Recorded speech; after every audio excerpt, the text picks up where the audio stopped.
Hello, this is Nitin Dahad reporting from the Design Automation Conference in San Francisco. What's been interesting, I think it's all been around, well, I've spoken to a few people around packaging, so you had all the three EDA vendors announce support for the embedded multi-die interconnect bridge from Intel Foundry. And so I actually did manage to speak to Intel Foundry. They didn't want to come on camera. Otherwise, they put out a press release today talking about all the four different vendors, and they wanted to emphasize how this is a way of getting the advanced packaging, the chiplets, the heterogeneous integration happening by providing the ecosystem partners.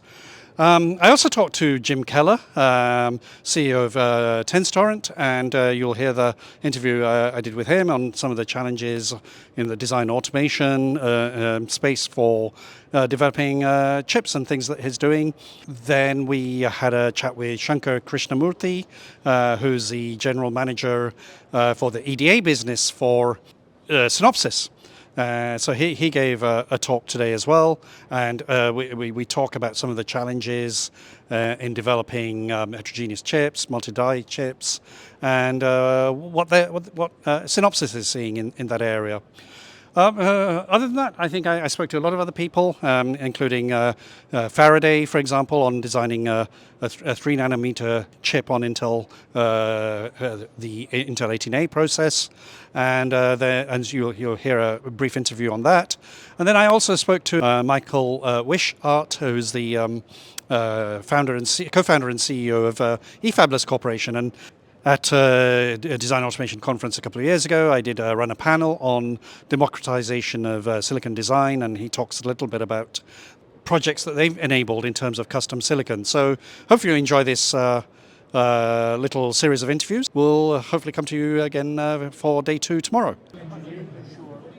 Well, on the show floor at DAC, I'm talking to Shankar Krishnamurthy, who's General Manager of the EDA business at Synopsys. Shankar, hello. Hello, Nitin. Good to see you again. Okay. So tell me a little bit about, you did a talk here about convergence of silicon and systems. I know we've heard that before from Sassine, from Art, but tell us a little bit about what's some of the highlights today. Sure. So what we see, Nitin, is that we see silicon companies essentially evolving to build systems. So NVIDIA builds not just the Blackwell CPU, but they're also talking about building racks and pods and so on. At the same time, we see system companies like Microsoft reaching down and building silicon, like the Cobalt processor, the Maya processor, and so on. So the convergence of silicon and systems is actually happening, and that is bringing the EDA world and the simulation and analysis world much closer. So when you look at the evolution of silicon to now multi-die chiplet-based designs, you need to bring together the EDA technologies in terms of the electrical analysis and really combine them very, very tightly with the simulation and analysis technologies like multi-physics, because you have to solve important problems like thermal, mechanical stress, and all these types of other phenomenon which are needed to improve the yield of these multi-die systems. So this convergence is happening, and also from a systems perspective, as increasingly systems have more and more software content on it, the importance of essentially virtualizing the hardware to enable software development is an area where Synopsys has invested heavily. Like with ANSYS, for example. And now with a combination of ANSYS, we really see a future where we take this electronic digital twin and essentially connect it up with other twins of the mechanical part of the system, the electrical part of the system, to really create a holistic system twin, which can then be enabled for virtual product development, virtual product testing. So here's like a fun data point, right? To essentially achieve ADAS level 5 certification, you have to do 18 billion miles of driving to attain that. And there's no way 18 billion miles is being done on roads in a physical way. So a big chunk of that is going to be done in the digital world with essentially these virtual products being run in virtual environments, and that's how it's going to change the way in which products are going to get designed in the future. And I think we've heard a lot of that with things like Omniverse, with what you're doing, and exactly digital twins. The other thing I think is been quite obvious over the last few weeks has been the big companies, NVIDIA, AMD, announcing a yearly cadence Right. in terms of product roadmap. Right. Is there more of a role for EDA to play in this, or how are they going to achieve that? No, absolutely. I mean, there's no way these companies are going to double the number of chips that they're going to produce by doubling their workforce, because there are just not as many engineers available.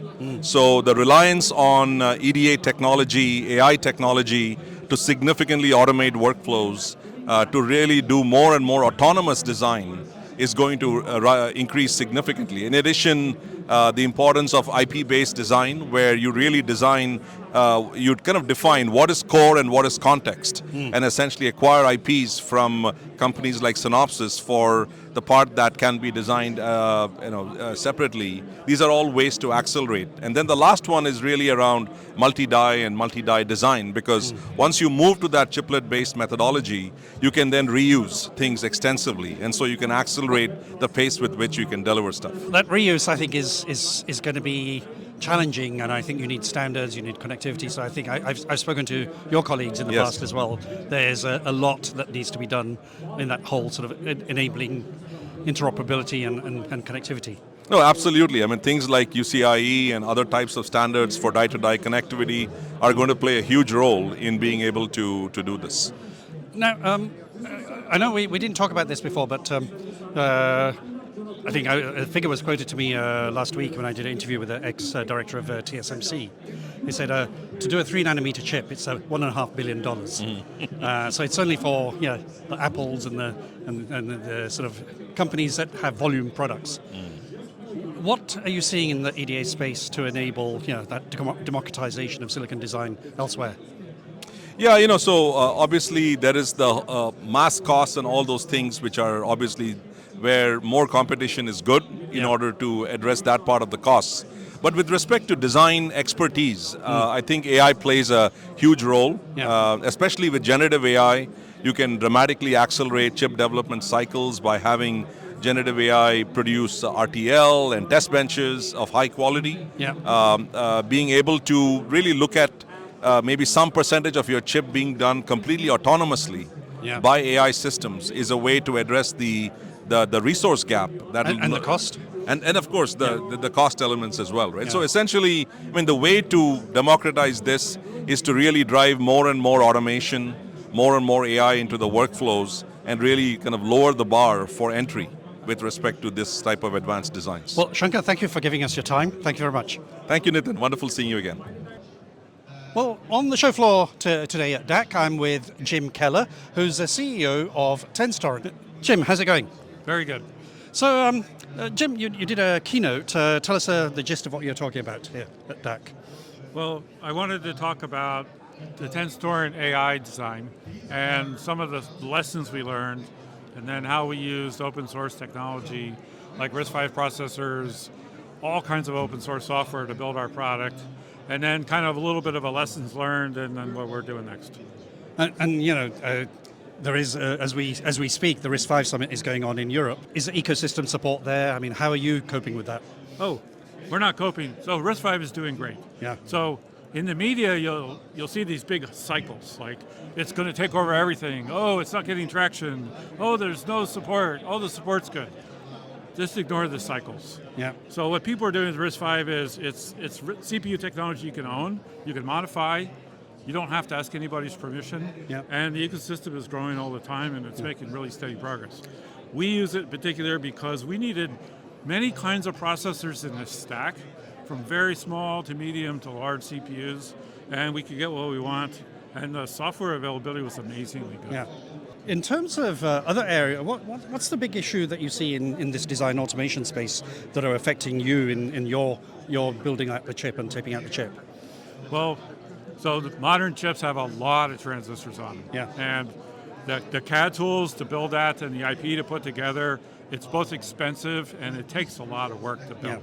Yeah. And dealing with that and the complexity of it is difficult. On the flip side, the CAD tools actually are better. And if you're very methodical about your architecture and you don't make a mess of things and you get the layers right, I think you can do a pretty good job. I think last year or the year before at DAC, I ran a panel here on democratization of silicon design. Do you think we're getting closer to that, with things like open source and with the tools? Do you think we have that ability for companies like yourselves? Yeah, it's interesting. So, like some things make it cheaper. Like the new CAD tools are really good. The emulation platforms have gotten much better. I really like the ability to synthesize large blocks. There's a pretty good variety of IP. The truth is, technology, we just built a chip in 6 nanometer. It's pretty affordable, pretty accessible, really good IP availability. Our first pass power on worked, partly because we're good at it, partly because the verification tools are very good. Like we just talked about the RISC-V ecosystem. Like a year ago, you could have said you might stumble a little bit with server classes or network software. That's not true anymore. It's making a lot of progress. Now people are working really hard on mobile and automotive. I think that's going to happen in the next year. And then, like on the AI front, it's amazing because so many models are open source, but then a lot of things aren't. The big noise. I was just at Computex a few weeks ago. NVIDIA, AMD, with the GPUs, and then you've got Intel with the Xeon 6. Where do you see that whole sort of ecosystem of people providing that high performance compute, and how Tenstorrent is addressing some of that market?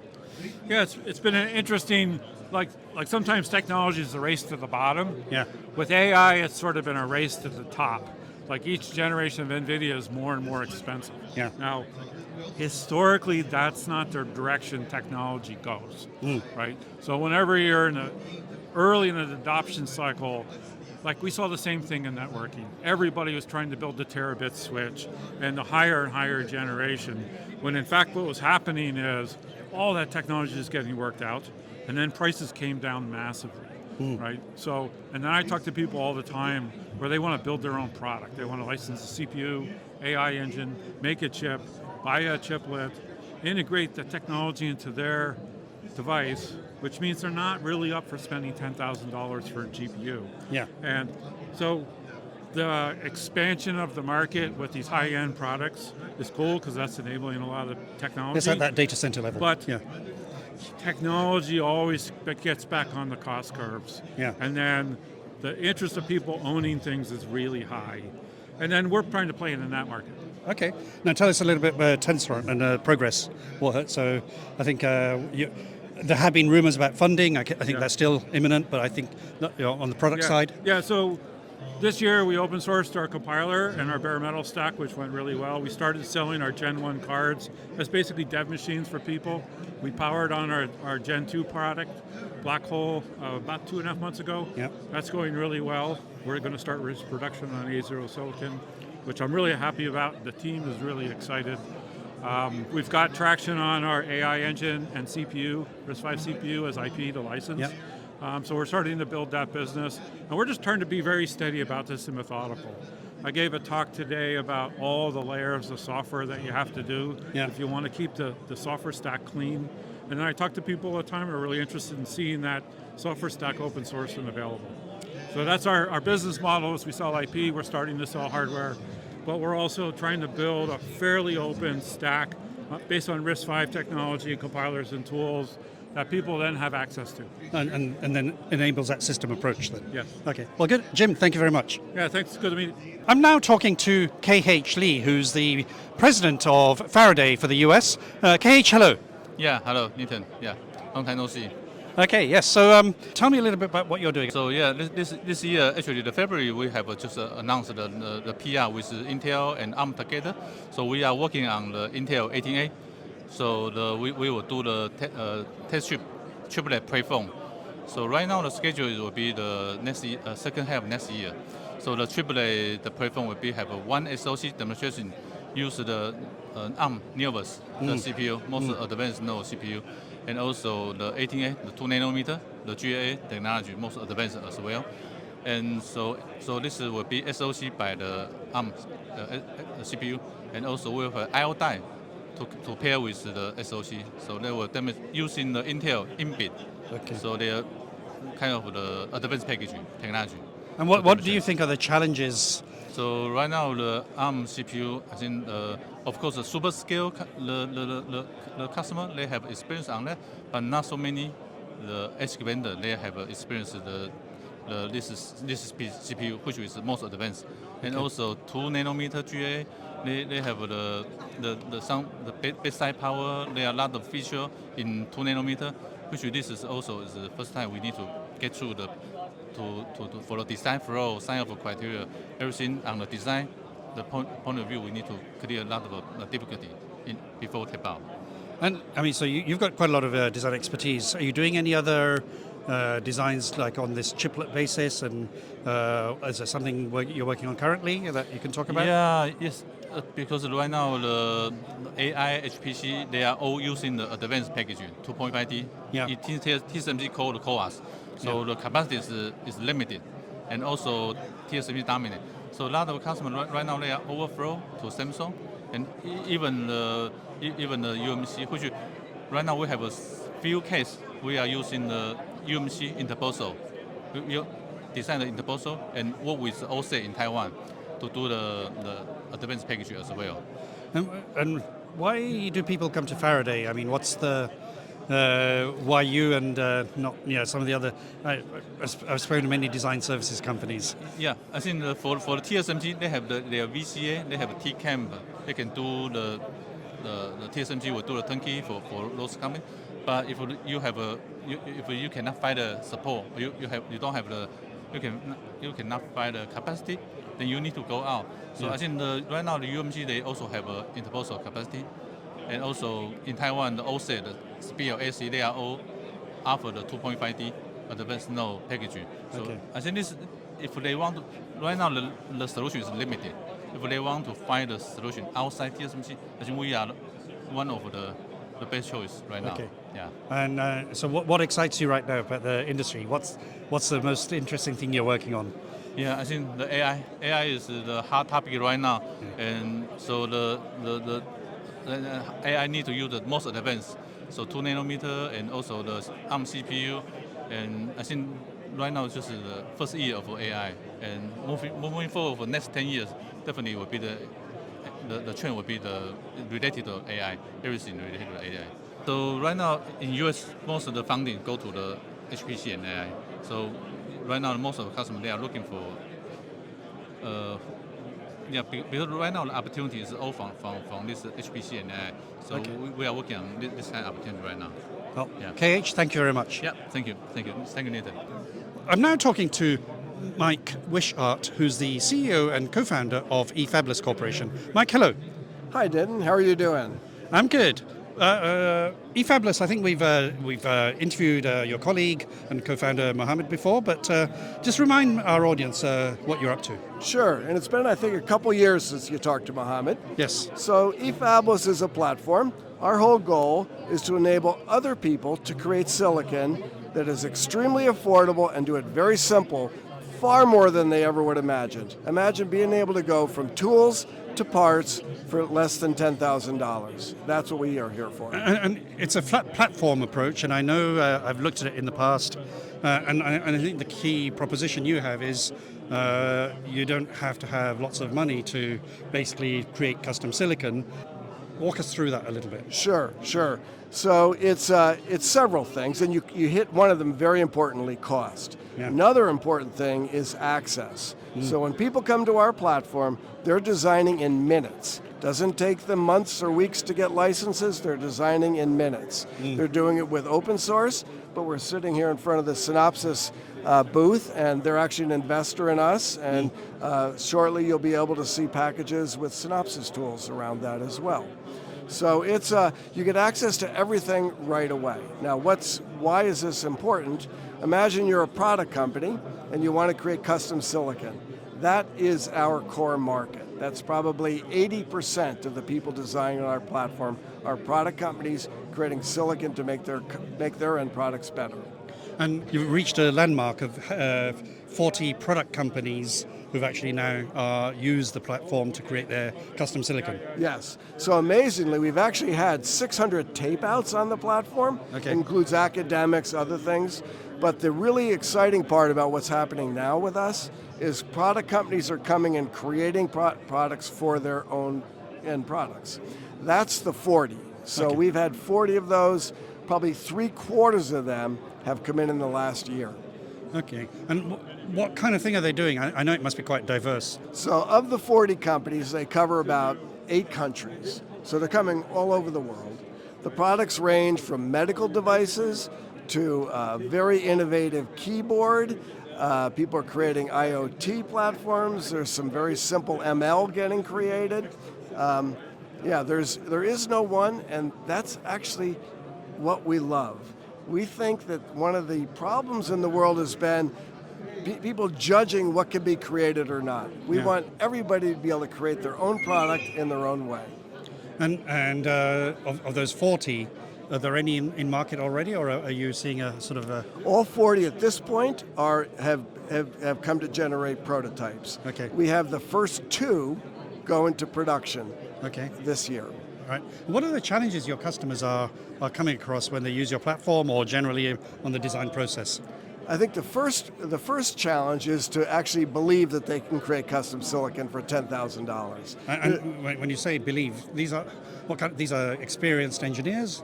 Some of them are, some of them are not, but no one's ever seen a price point like that or that simplicity. Now, once they get on, it is a matter, depending on how experienced they are, of working that through. So we've got a lot of documentation on site. We're generating a lot of video content to help people through it.